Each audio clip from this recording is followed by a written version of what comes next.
Olá, boa noite. Está no ar mais um GoitaCast, número 137. Eu sou o Ricardo Lopes, ao meu lado ele, o Cris. Salve, rapaziada. Boa noite.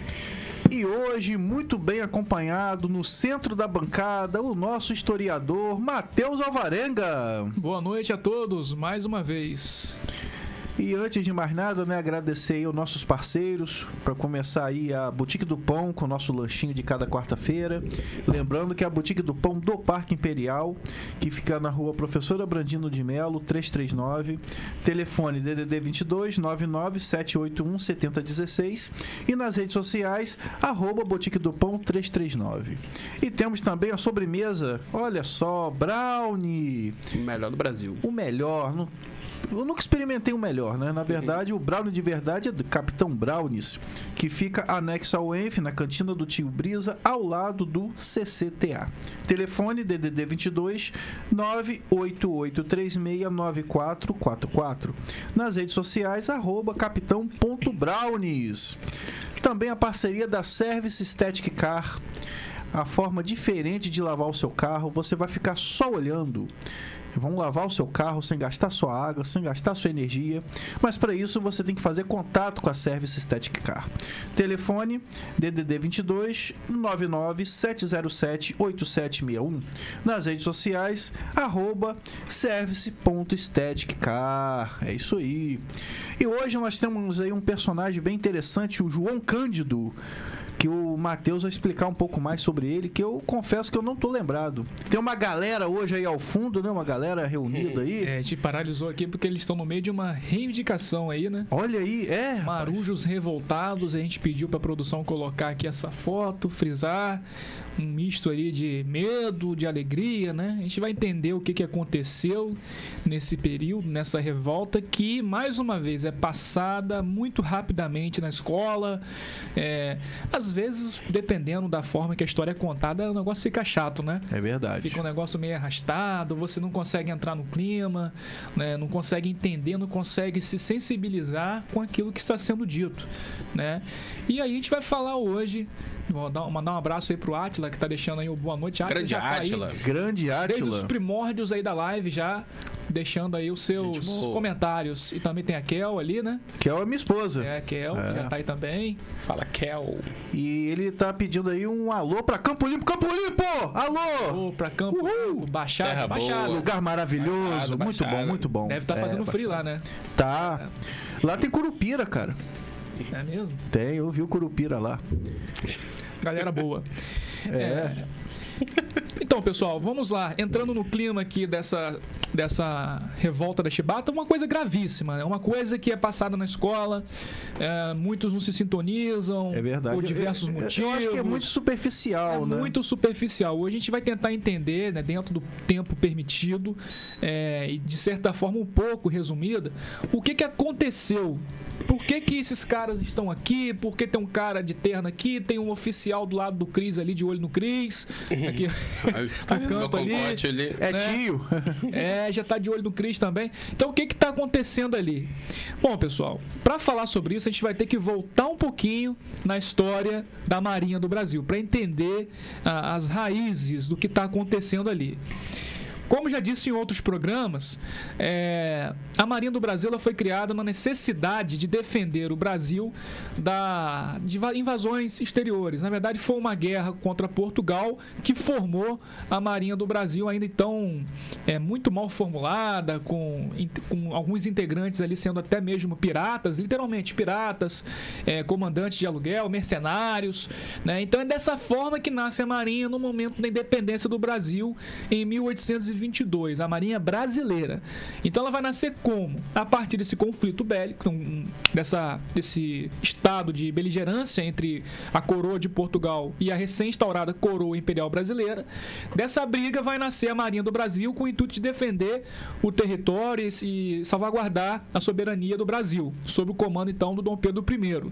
Então quais eram os navios daquela época? O Brasil não tinha navio direito. porque o Brasil estava se desvencilhando da administração portuguesa. Então os navios que eles tinham é que eles conseguiam encomendar de última hora, alguns foram ali apossados, eram portugueses, navios portugueses velhos, foram apossados e colocados ali adaptações para poder partir para o conflito. Enfim, então dessa maneira precária, de urgência, surge a Marinha do Brasil. Improvisado. Bem improvisado. E o que vai acontecer dali em diante? O Dom Pedro I, ele vai abdicar em 1831. De 1831 a 1840, vamos passar por um período quase que republicano, porque o imperador Dom Pedro II, era um bebê praticamente, tinha 3, 4 aninhos quando o pai dele renunciou ao trono do Brasil. Então, alguns homens ficaram responsáveis por reger o Império do Brasil. Por isso são chamados de regentes. Quase que uma espécie de presidente da República temporário. É como se fosse um congresso, mais ou menos? É um primeiro-ministro. Ah, tá. Um primeiro-ministro temporário ali para segurar a onda até que o imperador viesse a ter a maior idade, né? Então, esse período é um momento de crise também, a Marinha do Brasil vai participar. Nesse momento também já surge ali o Duque de Caxias, segurando ali a pancadaria das revoltas que aconteceram nesse período. Um período muito também passado superficialmente, mas aconteceram muitas revoltas dentro desse período. A pior delas foi a Revolução Farroupilha. O Rio Grande do Sul simplesmente se separou do Brasil e ficou por 15 anos separado do Brasil. Quem já imaginou isso? Eu não lembrava que era tanto tempo assim. Tem até uma curiosidade. Essa questão deles se separarem do Brasil, isso está tão enraizado neles que até hoje existe um movimento separatista do Rio Grande do Sul. Que eles pedem a separação do Rio Grande do Sul à União. Só que a União não pode permitir isso por causa da Constituição.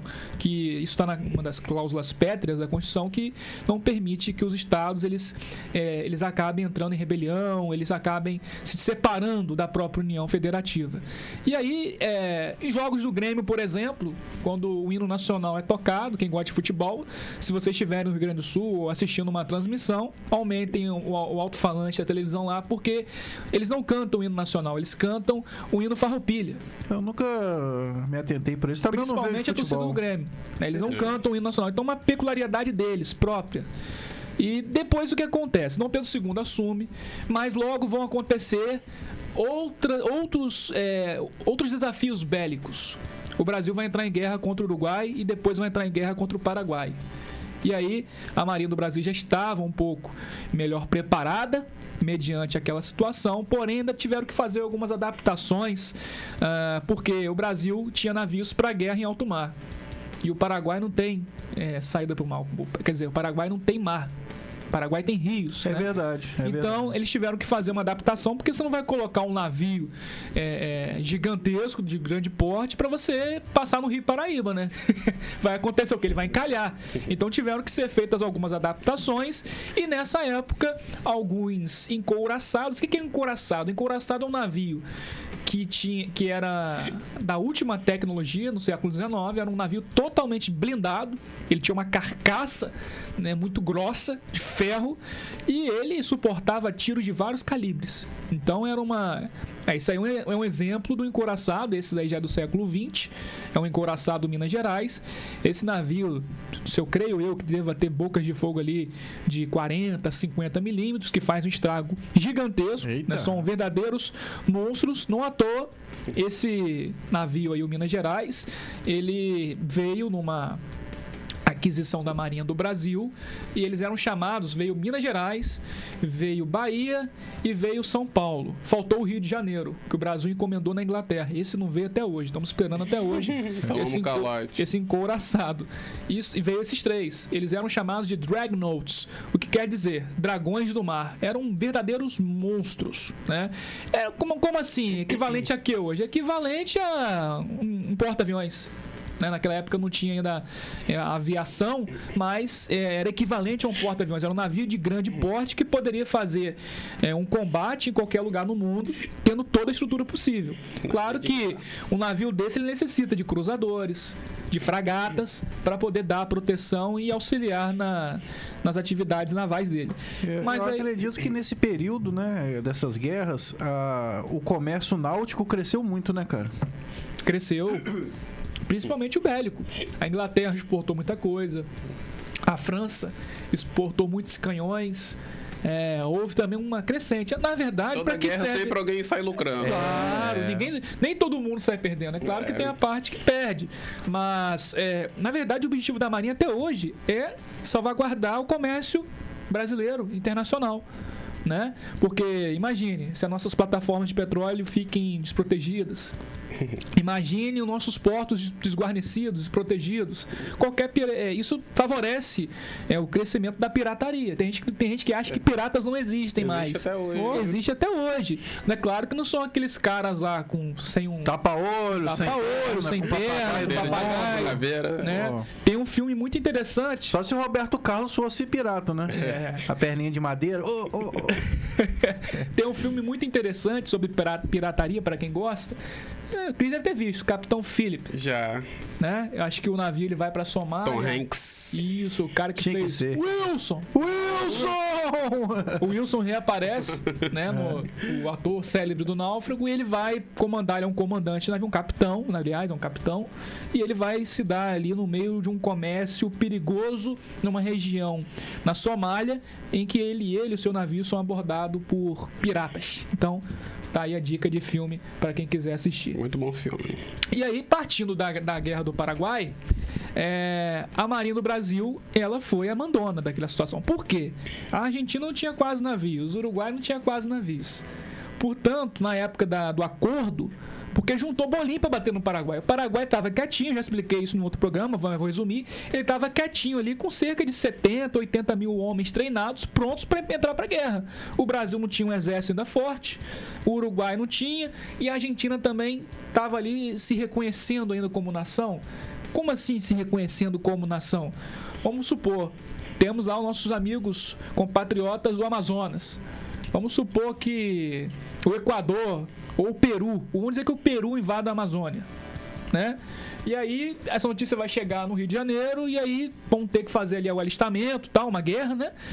E aí os caras vão dizer, eu vou fazer o que na Amazônia? Eu quero que esses caras se lasquem, tá entendendo?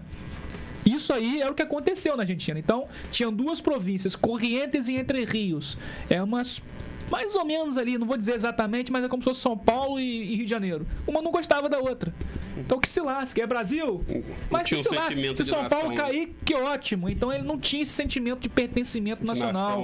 Não tinha. Então era cada um por si, Deus contra todos ali, entendeu? E com o passar do tempo, a Marinha do Brasil tomou praticamente a mando do grande almirante Tamandaré, que até hoje um grande símbolo da Marinha do Brasil. Já expliquei também aqui, tem quase uma enciclopédia aqui da Marinha do Brasil, que eu já falei tanto de Marinha do Brasil aqui, estou voltando a falar. Que é o grande nome da Marinha do Brasil. Ele com 16 anos ele já participou da Guerra da Independência. Depois ele participou das guerras de pacificação do território nacional, das regiões rebeladas. Depois ele participou da Guerra do Paraguai. E depois ele continuou sendo um grande homem da Marinha, um cara bastante inteligente e bravo, além de tudo.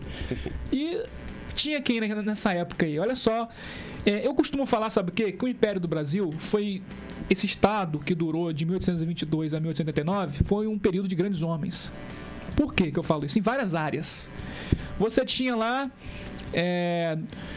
na diplomacia, no Itamaraty. Quem que estava no Itamaraty naquela época? Vamos dizer assim, não tinha o Itamaraty, mas quem era responsável pela parte diplomática? Barão do Rio Branco. Quem que era o responsável pelo exército? Duque de Caxias. Quem que era o responsável pela marinha? O grande nome? Almirante Tamandaré. Quem que era o governante? Lula. Dom Pedro II. Então, você tinha diversos nomes de grande destaque. Quem que você tinha no empresariado? Barão de Mauá. Olha só o nome, né? E quem que você tinha representando o movimento negro na época, lutando pelo fim da escravidão? José do Patrocínio. Então, não tem como dizer, foi um período áureo do Brasil, não só porque tem gente que fala, os monarquistas, eles amam, eles são nostálgicos. Meu amigo, eu sou nostálgico da seleção de 70 até hoje. Verdade. Entendeu? Das coisas que dão certo, a gente é nostálgico, a gente fica nostálgico. Tem que se lembrar, né? É que nem quando você perde um casamento com uma mulher boa, mulher que, você pisou na bola, você vai ficar pensando na mulher, meu amigo, até você tentar arranjar outra. Então esse é o contexto da situação. E é o que acontece acontece em 1889, Ricardo? Já dei essa aula aqui, hein? Vamos ver quem acerta. O golpe da República. O golpe da República. É aí que começa. Agora vamos se aproximando do João Cândido. É aí que começa o problema. Por quê? Várias pessoas falam: a Marinha Imperial do Brasil, ela era monarquista, ela era tradicional, ela defendia o imperador, quase falando português. A Marinha do Brasil, ela sofreu com positivismo, assim também em menores proporções do que o Exército sofreu com o positivismo. O que era o positivismo? Uma ideologia, em suma política, que rejeitava a monarquia, que defendia uma república. Então tinha muitos republicanos dentro da Marinha. Muitos. Então o Exército, ele não deu o golpe sozinho. Eu estou dizendo que a Marinha em peso ela apoiou o golpe? Não estou dizendo isso.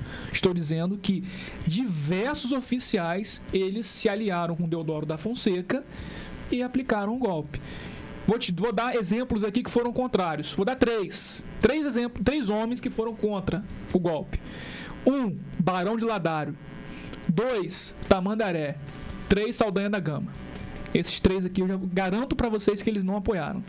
O Barão de Ladário, ele era ministro da parte da Marinha no último governo monárquico, que era o Visconde de Ouro Preto, que era exercido por esse nobre. E quando o Deodoro da Fonseca ele já estava avançando com as suas tropas, o que aconteceu? Ele soube que o Deodoro prendeu o primeiro-ministro, né, dentro do QG do Exército, e ele ficou indignado com aquilo. Ele pegou a carruagem dele e se dirigiu até o QG do Exército, onde estava preso o governante, não Dom Pedro II, o primeiro-ministro. E quando ele chegou lá, os militares do Exército logo repararam que era o cara da Marinha, o principal nome da Marinha ali da parte do governo. E aí ele chegou lá, desceu da carruagem dele, e o que os militares do Exército fizeram? Alto lá, você está preso. Foram prender o cara, e o cara, meu amigo, igualzinho o filme de Bang Bang, ele tirou 2 pistolas do coldre e mirou em Deodoro. Ele mirou pra acertar o Deodoro. Ele deu 2 tiros e ele errou. Não sei se ele era vesgo, mas ele não acertou um tiro, né? E aí o que aconteceu? Ele tomou um tiro de volta e caiu espichado no chão e ficou lá sangrando. O pessoal do Deodoro que tava lá, revoltado, queria matar ele. E aí o próprio Deodoro, não, deixa ele, peraí, prende ele, tá bom. E esse foi o primeiro cara que defendeu a monarquia, que foi o Barão de Ladário. Depois ele vai participar do governo republicano, mais lá pra frente. O Saldanha da Gama estava em Washington, estava numa conferência. Ele sempre foi a favor da monarquia. Mas por que ele gostava? Gente, tem uma ligação imensa entre a família Saldanha da Gama e os Orleans de Bragança e a família Bragança dos imperadores. Por que eu estou falando isso? O avô de Saldanha da Gama recebeu o Dom João VI fugido na casa dele mesmo, lá na Bahia. Dom João não veio fugido de Portugal? Quem que recebeu ele? O governador da Bahia. Quem era o governador da Bahia? João de Saldanha da Gama, que era o avô do Saldanha da Gama. Ou seja, ele recebeu o avô do Dom Pedro II. E o que acontece depois? O pai de Saldanha da Gama, ele vai ser muito amigo de quem? Praticamente foi criado junto. Dom Pedro I. O pai de Saldanha da Gama foi criado no Paço Imperial, né? O José de Saldanha da Gama. E aí vocês acham que Saldanha da Gama, Luiz Felipe, já o almirante campista, você acha que ele vai participar de um golpe contra a monarquia? Não tem como, né? Ele era muito fiel. E o terceiro, Tamandaré. Tamandaré ficou o tempo todo falando pro Dom Pedro agir. Eu já expliquei essa história aqui no outro programa, né? Reprisando. Então, o que acontece ali? Acontece o primeiro motim organizado das Forças Armadas. Um camarada chamado José Alexandrino de Alencar, o que ele vai fazer? Ele vai ser responsável, ele é um golpista, ele vai ser responsável por tomar o encouraçado Riachuelo, que já expliquei o que é um encouraçado, um navio fortíssimo, e ele vai ter por missão escoltar a família imperial brasileira até acho que foi a Ilha Grande, que tinha uma embarcação lá própria para levar Dom Pedro II embora, para sumir do Brasil. Ele fica responsável por isso. E quem é Alexandrino de Alencar? Alexandrino de Alencar, ele é discípulo do Saldanha da Gama, né? E ao mesmo tempo foi ele que colocou João Cândido dentro da Marinha. Como assim? Vamos entrar agora em João Cândido, na história dele. O João Cândido, ele nasceu em Rio Prado, no Rio Grande do Sul, né, na década de 1880, exatamente em 1880. Ele era filho de escravizados. O patrão do João Cândido, né? O pai do patrão do João Cândido. O pai dele era escravizado, João Cândido não era. Nasceu livre. O patrão do pai dele tinha amizade, era um cara que tinha terra, tinha dinheiro, ele tinha amizade com o Alexandrino de Alencar. E aí o Alexandrino, ele concorda, a pedido do próprio pai do João Cândido, em levar o cara lá pro Rio de Janeiro. Né? Ele vai se alistar. Como que era o alistamento na época? Vem cá, eles pegavam o negro, puxavam assim, vambora, você vai pra Marinha agora. Mas vai botar o cara como capitão? Não. Vai botar o cara como almirante? Não. Vai botar o cara pra fazer o quê? Limpar, descascar batata. Grumete, né? É o grumete que fala, né? É o cara que vai fazer o trabalho sujo, literalmente, né? Pegar lá os excrementos dos oficiais. Quem são os oficiais? Esse cara que tá do lado do Cris aí, olhando pro Cris direto. Esse aqui, ó, no canto. Esses são os oficiais. Esses caras...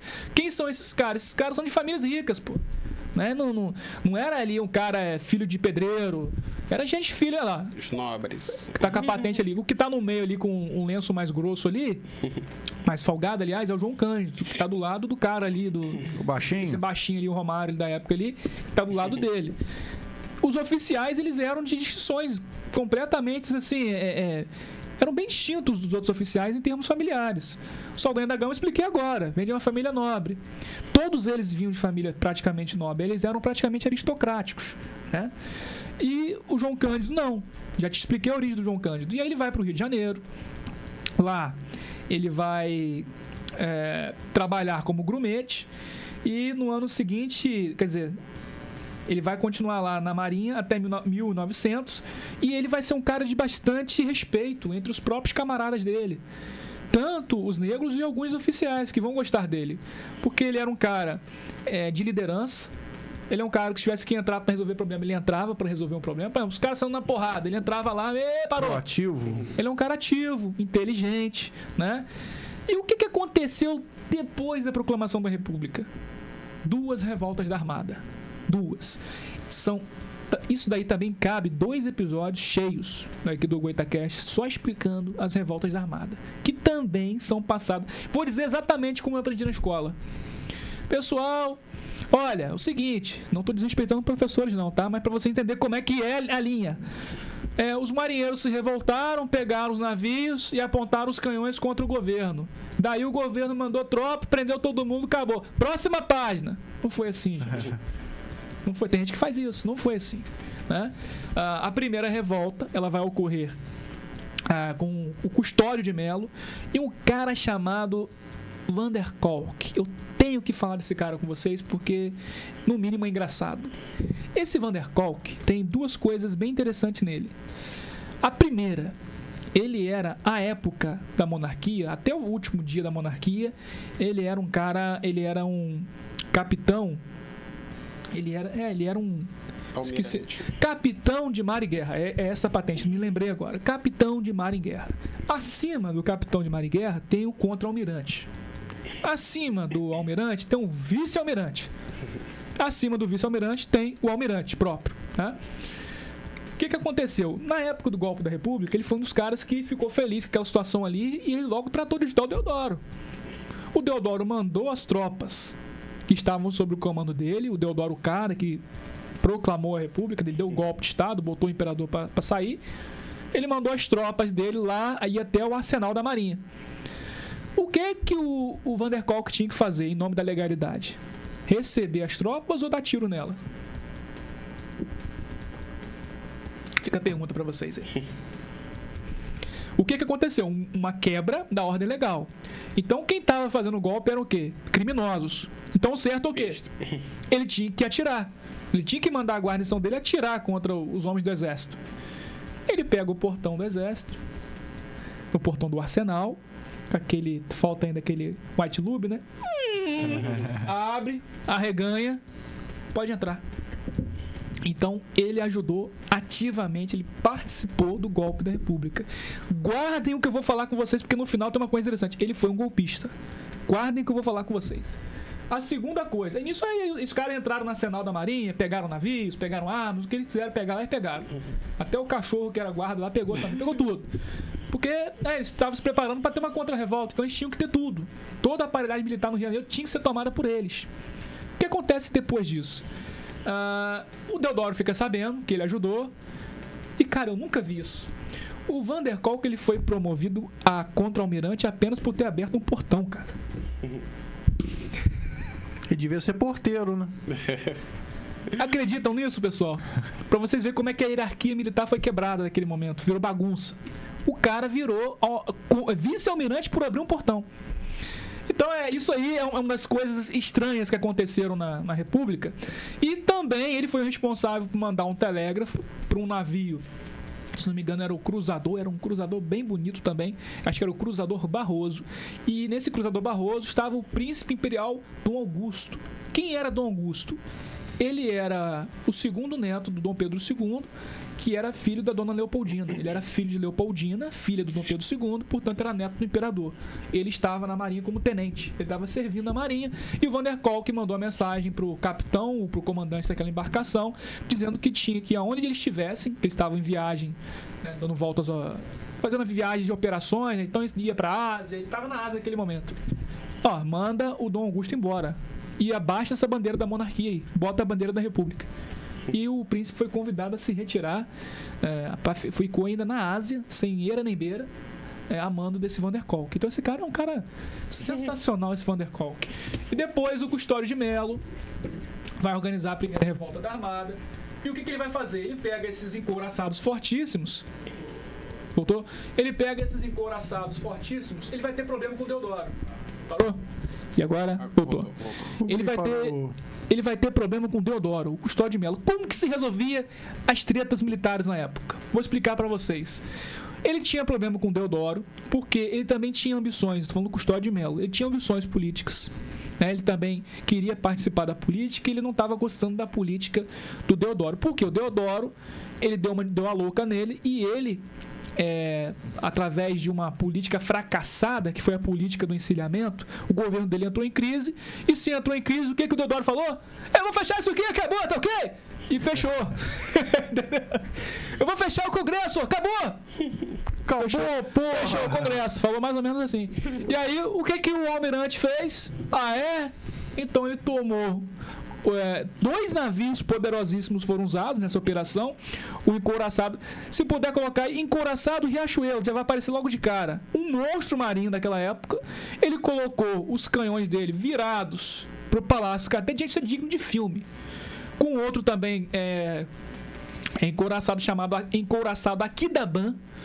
Quem já ouviu aqui na rua, a Rua Aquidaban? Rua Aquidaban. Um outro encouraçado violentíssimo também, com forte poder de fogo, são esses aí. Qualquer dessas fotos é ele.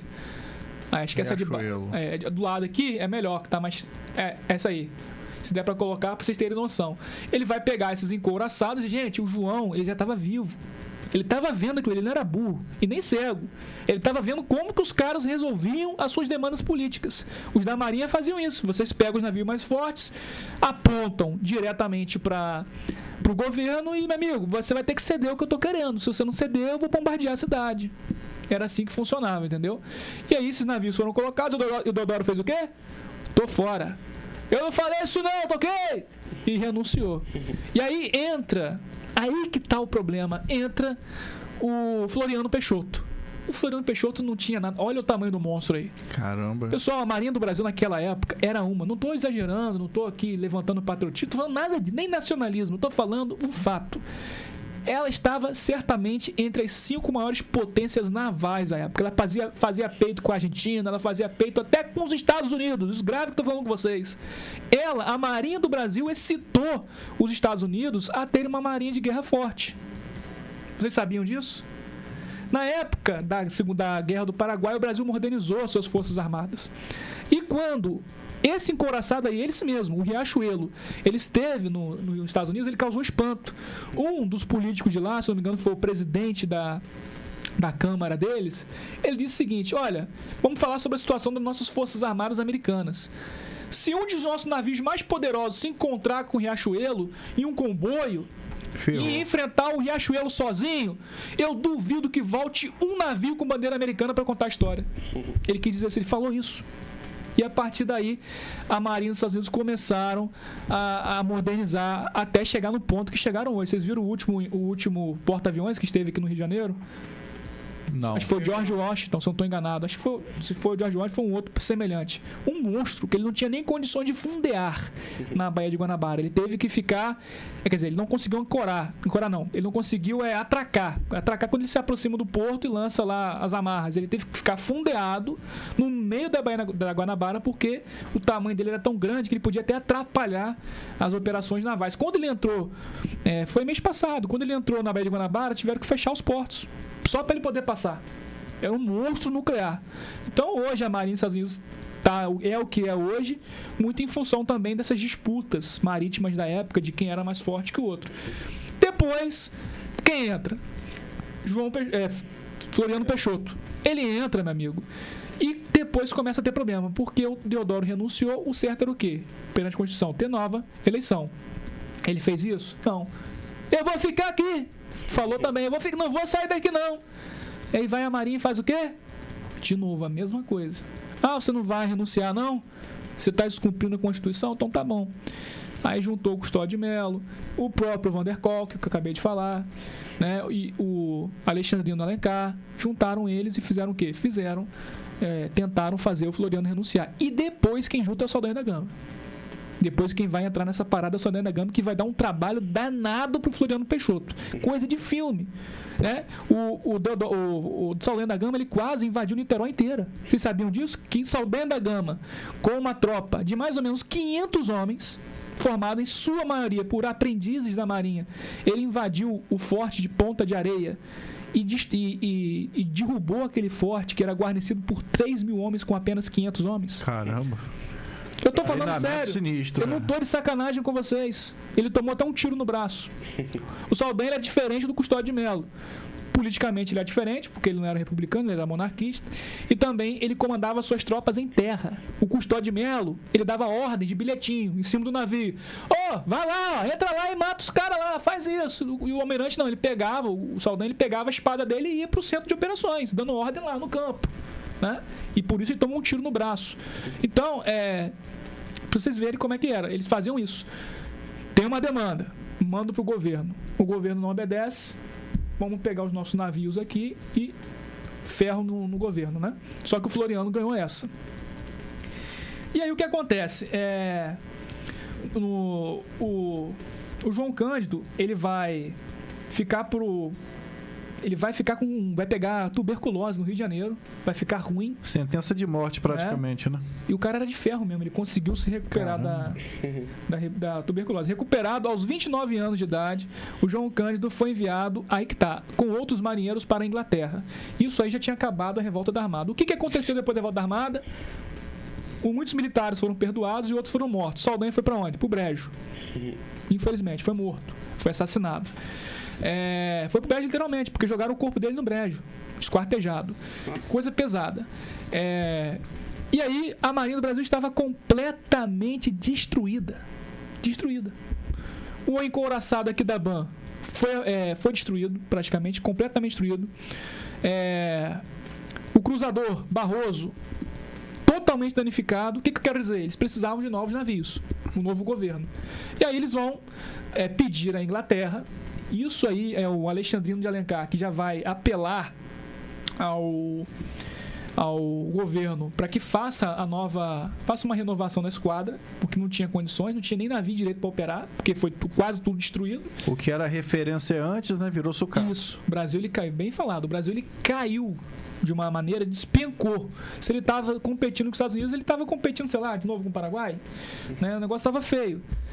E aí o Alexandrino de Alencar, ele vai correr atrás para poder modernizar a Marinha. Nessa época ele é ministro da Marinha. E, cara, como é que era o tratamento dado aos negros nessa época?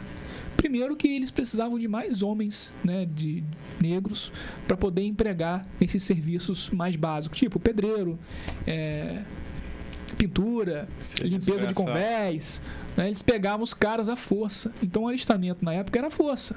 Você tinha duas formas: ou você se alistava porque você queria, e o João Cândido ele queria ir para a Marinha, ou você era pego à força, né? E aí o que acontecia quando o cara ele fazia um M? Eles pegavam um cara, ia no mastro central do navio e ele descia o chicote, né? Mas, Matheus, a abolição não aconteceu em 1888? Sim, Aconteceu. Mas alguns comandantes ferozes, eles continuavam com essas práticas que eram dadas Como se aos fosse uma escravos, punição como pelo se erro. fossem os escravos, né? Como se fossem escravos da própria marinha. Então, o João, ele estava vendo tudo isso. Ele vai para a Inglaterra junto com um grupo de marinheiros também, que nem ele, negros, para ver e conhecer os novos encouraçados daquela época.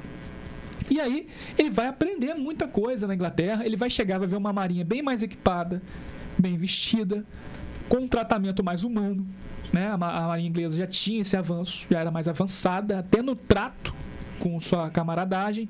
E ele vai ver aquilo, rapaz... E lá no Brasil a gente leva fumo, né, cara? Que brincadeira. E ele vai ficando com aquilo na cabeça.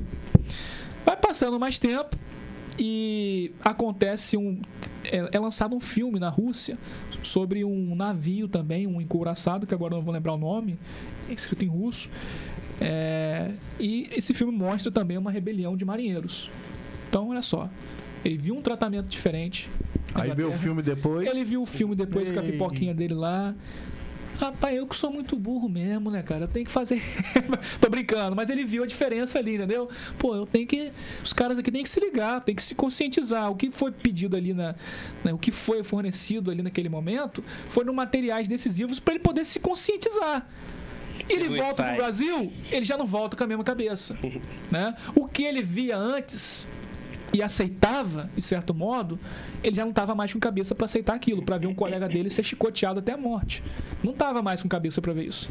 E olha, você vê que o problema dele era nobre, o que ele fez foi muito nobre. Né? E aí ele vai ver os tratamentos e tal, os questionamentos ganharam popularidade e os marujos passaram a realizar reuniões e mostrar a insatisfação da situação. O que eles fizeram depois, quando eles voltaram? Pessoal, tá vindo algum oficial aí? Vem pra cá pro cantinho aqui, vamos conversar. Rapaz, a gente tá levando um caramba aqui mesmo, né, cara? Pô, estão tomando porrada, não estamos comendo direito. Vamos fazer um comitê aí, vamos desenrolar isso aí, cara. E eles começam a se reunir. Aí quando chegava o oficial, eles... rapaz, você viu a natação? Você viu o remo, rapaz? Pô, os caras são bons mesmo, lá do Fluminense, do Flamengo, né? Pô... E aí, rapaz, vamos fazer isso quando aí? Então rolava esse tipo de comentário dentro desses navios, né? E o que vai acontecer em diante, aí que tá o grande problema. Eles já tinham armado em 1910. Em 1910 ele já tinha conversado com um cara que a gente não conhece. Ele chegou formalmente. O João Cândido ele não saiu dando um pé na porta. Ele já chegou formalmente pro nosso ex-presidente, né, conterrâneo, o Nilo Peçanha. Chegou pro Nilo Peçanha, que era negro, mas não assumido. Né? E chegou para o Nilo Peçanha, explicou para o Nilo Peçanha, juntamente sentado com o Alexandrino de Alencar, explicando, poxa, né, vamos melhorar o tratamento, nós estamos comendo pouco, estamos sendo tratados que nem animais. E aí o Nilo Peçanha, ele vai olhar para aquilo, o Alexandrino vai olhar e vai resolver o quê? Nada. O Nilo Peçanha, basicamente, ele passa essa bola pegando fogo e joga no colo do próximo presidente, que já estava próximo da eleição. Sabe aquele problema de governo que você não quer? Tá queimando a sua mão aqui? Aí quando o cara assume, você faz isso aqui, ó, resolve. Né? É que nem troca de plantão em hospital, já viu também?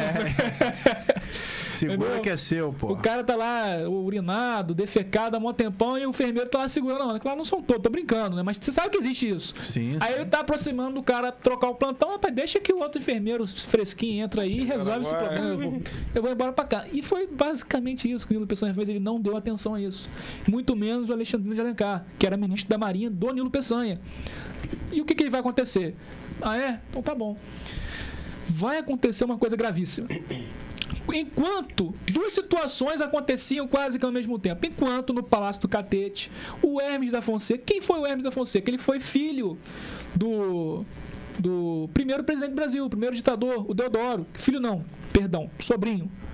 E ele assumiu a República, ganhou a eleição em cima do Rui Barbosa. E o que ele vai fazer? Ele vai lá comemorar com embaixadores, com gente da alta sociedade e a sua posse dentro do Palácio do Catete. Quem já foi no Palácio do Catete sabe que é um palácio luxuosíssimo que servia de residência dos presidentes da época, no Rio de Janeiro. Enquanto ele está lá, né, comemorando, comendo, bebendo, acontece uma situação muito esquisita e triste. Né? O que vai acontecer? Em 22 de novembro, antes, 6 dias antes, vai acontecer no dia 15 ou dia 16. O marujo Marcelino Menezes, ele vai receber 250 chibatadas nas costas. Caramba, ele aguentou vivo? Porque ele entrou com uma bebida escondida. A cachaçinha, a bolinha, a caninha, o que? Tem vários nomes, né? Camelinho. Ele entrou com um camelinho escondido dentro do navio. E ele foi pego por um oficial. Esse oficial até... Vou ver até se eu acho o nome dele depois. Que o cara... Se fosse hoje, ele poderia entrar com 40 gramas de maconha. Vai vendo a situação. Pensa no que eu tô falando com vocês e enxerguem um filme. O cara vai entrar com a cachaçinha dele lá, ele vai ser pego. O oficial delata o cara pro superior. O superior, o comandante, o capitão do navio, ele vai pegar o cara, vai colocar no mastro principal do navio, vai chamar a marujada, né, negra para assistir aquilo ali e dar ordem de 250 chibatadas. Enquanto o couro tá comendo, o João Cândido tá olhando aquilo. Caramba, eles já estavam praticamente com tudo certo para poder fazer a revolta no dia 25. Já tinha até data. Só que não dava tempo mais por causa disso. E aí eles olham para aquilo, esse marujo ele desfalece, ele desmaia no mastro e ainda assim o algoz ainda no chão metia o chicote no cara. No outro dia, passou 6 dias mais ou menos, né? No dia 22, dia da posse lá do Hermes. O que vai acontecer? Dia não, ele estava nas comemorações já da posse. Ele vai pegar o navio Minas Gerais, que ele estava. Agora pode botar até o vídeo no Minas Gerais. Olha o tamanho do navio que o João Cândido ele vai tomar e vai colocar em combate na Baía de Guanabara. Eram 3 navios, né? Vai passar a imagem para vocês. Pode até deixar enquanto eu vou falando. Ele vai pegar esse navio aí, nada amigável, né? Olha o tamanho do monstro. Ele vai pegar esse navio juntamente com Bahia, com colegas dele também assumindo o comando dos outros navios, com Bahia e com Minas Gerais e São Paulo. Esses 3 grandes navios eles vão entrar em estado de beligerância contra o governo.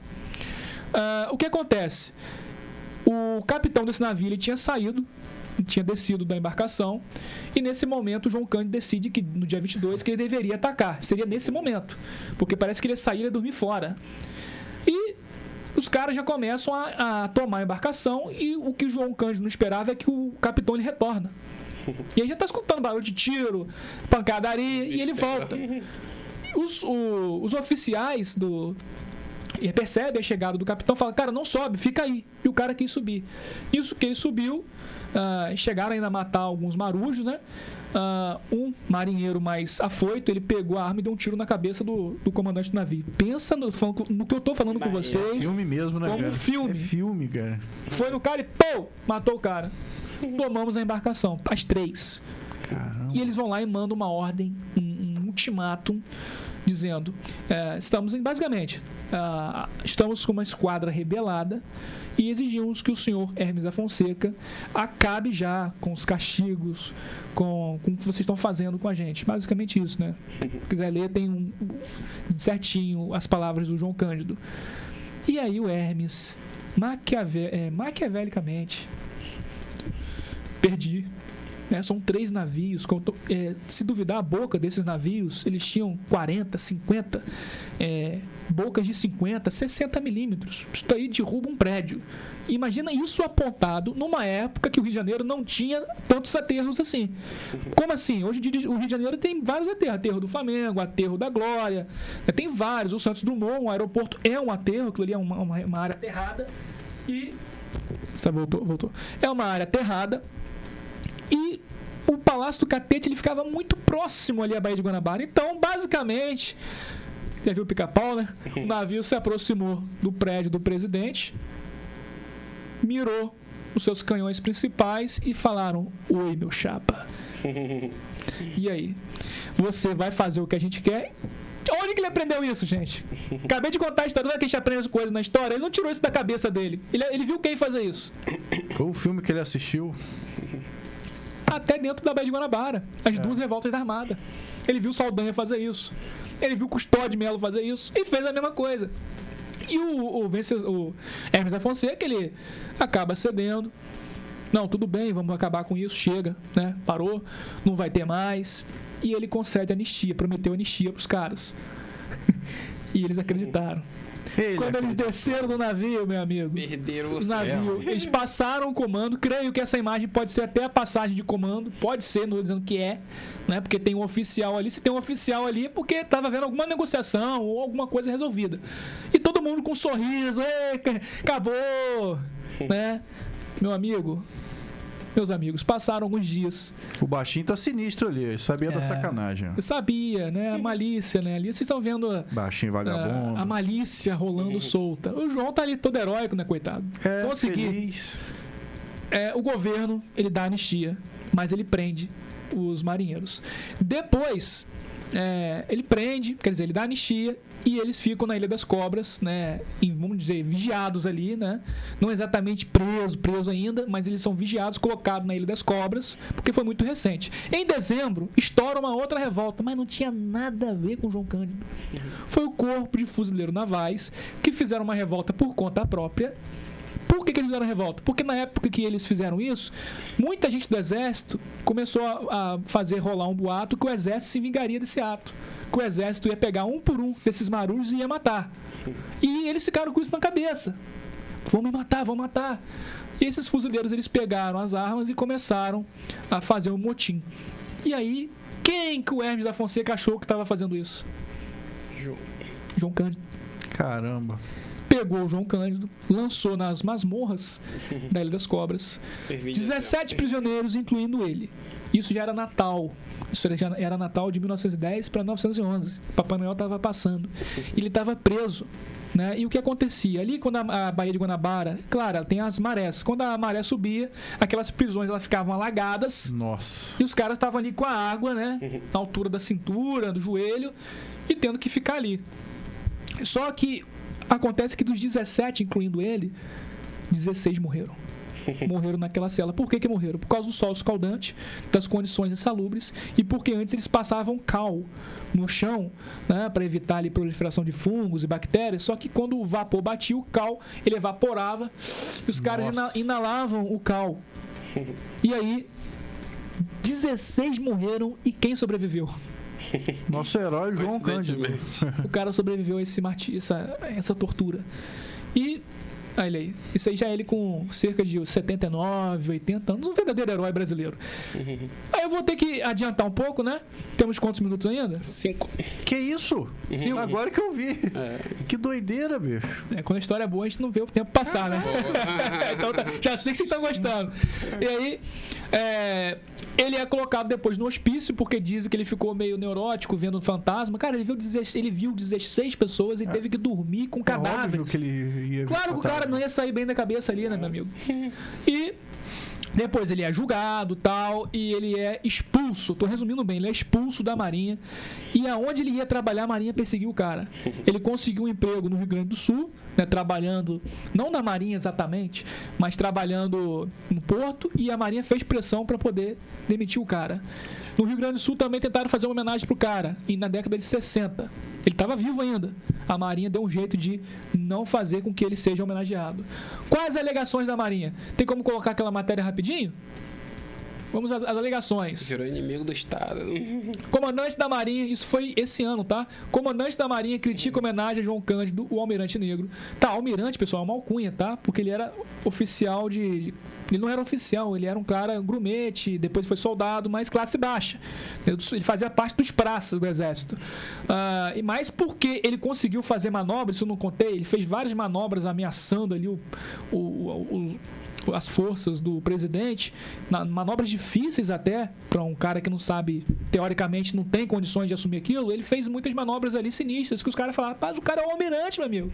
Olha só os trabalhos cruzados que eles fazem com os navios, um passa para cá, outra aponta para lá. Essa sincronia da rebeldia quer dizer, a sincronia dos navios rebelados fez com que ele ganhasse esse apelido, pela maestria com que ele conduziu as embarcações, como um verdadeiro almirante.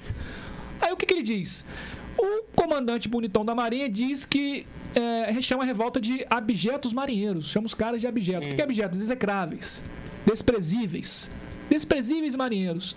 Ele vai reconhecer, o Olsen, ele faz parte do governo Lula. agora, né, ele é um dos comandantes, ele vai dizer que aquilo ali teve, né, um propósito legal, porque acabou com o castigo, mas esse cara não merece ser homenageado, porque teve a morte do comandante, gente morreu, né, muitas pessoas morreram tal, e colocou a culpa nele, que por isso ele não merece nenhuma homenagem. Meus amigos, eu acabei de falar com vocês do Van der Kolk, por exemplo. Esse cara foi um cara legalista, ele foi um cara maneiro na Marinha. O que ele fez? Ele foi antilegalista, ele fez golpes, ele participou de golpes, de revoltas. Virou nome de rua hoje. Não só nome de rua. A escola Almirante Van der Kolk, o centro de aprendizado. Van der Kolk é uma ilha, fica na ilha, na Baía de Guanabara, é ali que se formam os marinheiros. Então os marinheiros, eles estão ali, né, numa escola que tem o nome de Almirante Van der Kolk. Então querem dizer que o João Cândido ele não merece ser homenageado porque ele era um revoltoso? Vamos, né, convenhamos, né? O que será que eles querem dizer na verdade do cara? Não pode falar, né? Não pode falar. Você quer falar, Cris? Só porque ele é preto. Só pode, cara. E tem lugar de fala. Se eu falar, acho da confusão. Porque eles não falam. Eles querem usar esse argumento. O cara foi indisciplinado. Isso não é só o osso. Estou falando a Marinha como um todo. Ninguém aceita o cara. Não aceita fazer homenagem pra ele. Não é possível. Porque ele é revoltoso, gente. O Custódio de Mello foi revoltoso. O Van der Kolk foi revoltoso.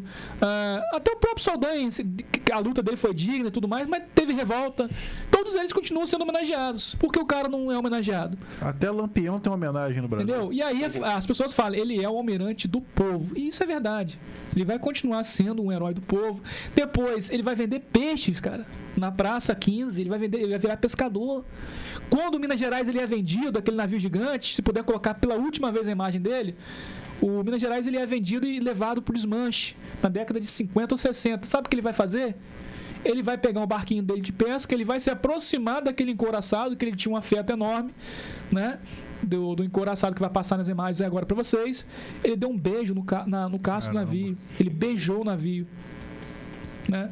E na década de 60, inclusive, ele vai concordar com o golpe de 64. Aí que tá o problema com a esquerda, né? O cara era negro, faz toda a parte da pauta. Mas o cara, ele defendeu o golpe de 64 e ele era um integralista. Então tem esses probleminhas aí, né? Divergências ideológicas. Mas ele vai falecer na década de 60, não vou dizer na miséria, né? Ele vai com honra, do suor do trabalho dele, ele vai conseguir se manter. Mas nunca... Olha lá, olha a imagem vendendo peixes. É só absurdo, cara. Isso aí merece... Se tem coisa que merece reparação, é isso daí. Absurdo que fizeram com o cara. Né? O cara lutou, cara, pra acabar com a escravidão dentro da Marinha. Se a gente tem o José do Patrocínio cultuado, porque ele acabou com a escravidão nacional, tem esse cara aqui dentro de uma instituição que mantinha com isso, ele acabou com a escravidão lá dentro. De qualquer forma, a revolta dele serviu. Ajudou os próximos vindouros ali, marujos negros. Mas ele foi punido por isso. Ele virou um alvo. Pagou o preço. Então, pessoal, é isso daí. Se alguém tiver alguma pergunta, acho que não vai dar nem muito tempo para responder, porque eu acelerei a minha fala aqui. Eu tô falando que nem um rádio AM, né, de locutor de futebol. Mas, entenderam? Se entendeu, eu tô satisfeito. Essa é a história. Dá boa noite aí, o Márcio Gonçalves. Meu pai. Meu filho é brabo. Saudações rubro-negras. Eu vou pedir só pro Josiel colocar a imagem aí daquele cachorrinho, o Bester, que eu fiz um novo cartaz, que o outro tava meio estranho. E o apelo continua, né? O Bester continua desaparecido desde o dia 25 de maio desse ano, né? Ele sumiu ali próximo ao Cantinho do Peixe, no Alphaville, tá?